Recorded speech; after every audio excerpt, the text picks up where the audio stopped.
everybody knows that when you get a booking come in from an OTA, whether it's like Airbnb or booking.com, then they don't give you their email address. And one of the biggest things that people have to do is get that data. You have to get that email, because when you've got that, you do have the ability then to do so much more and do these marketing.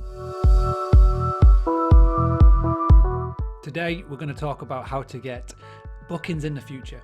I invited on Henry Bennett from You're Welcome. I'm Henry, I'm the CEO of You're Welcome. You're Welcome started 4 years ago. We're probably the most used guest app globally now. Basically, it's a subscription service. The majority of people that are tuning into this will not be able to take bookings right now. We're sort of looking for long term. So what advice could you pass on, particularly when it's coming into getting direct bookings, for people that are looking for sort of the bookings in the medium to long term? What sort of advice can you share?